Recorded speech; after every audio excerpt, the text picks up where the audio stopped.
Hey, I'm BoogerBoy12 and I'm learning pixel art. Last week, Silex announced that the PixelArtJourney theme was bird skull, but this art challenge comes with another limitation. Your piece must be in either a 16x16, 32x32, or 64x64 resolution. I say this because last week I made the mistake of not planning and made my chess piece to be 48x48. So this week I came in with an actual understanding of the limitations. What's my next step? I needed to get motivated because, to be honest, I was just not excited for this. I thought it would be too hard and that my art wouldn't turn out well. So I got out my sketchbook and just started sketching. I find that I often get so in my head about how something will turn out that I don't even start, but pen and paper got me out of my rut. I had an idea of what colors I'd like to use, so I made a rough color palette by starting with a dark red and mostly just shifting the saturation and brightness around.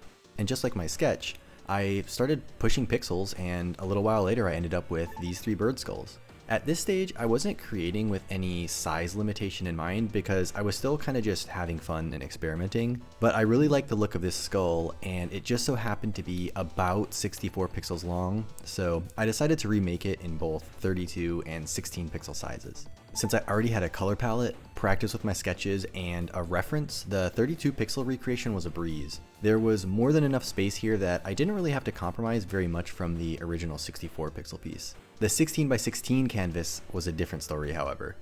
You might think that this small size makes it easier to create pixel art because, that's what it's all about, is having very few pixels, but I found that it's so much harder. You really have to choose which of the major features to convey and which details to leave out. At this scale, even one pixel can drastically change the appearance, and you see this a lot in Game Boy sprites. Oftentimes, heads will take up more than half of the sprite size, with things like eyes or hands being limited to just a few pixels. One of the things that I struggled with here was these soft curves with the beak. The photo reference I used of an actual bird skull had these really subtle changes in the curve that were just too difficult to convey in such a small size. Now that I had all three sizes of the bird skulls, I wanted to make it look a little bit like a page out of a biologist's notebook or something. So this is what I came up with. You've got these little bits of text explaining features, some measurements of the skull. My favorite is this question mark note section pointing to the 16x16 skull. That's kind of how I feel about it, like what the heck even is that?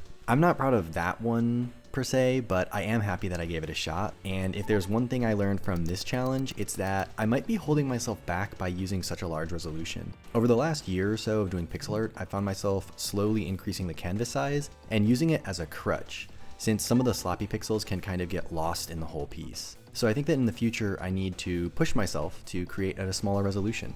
Alright, well, that's all that I got for this video. I hope you enjoyed my process, and thanks for watching.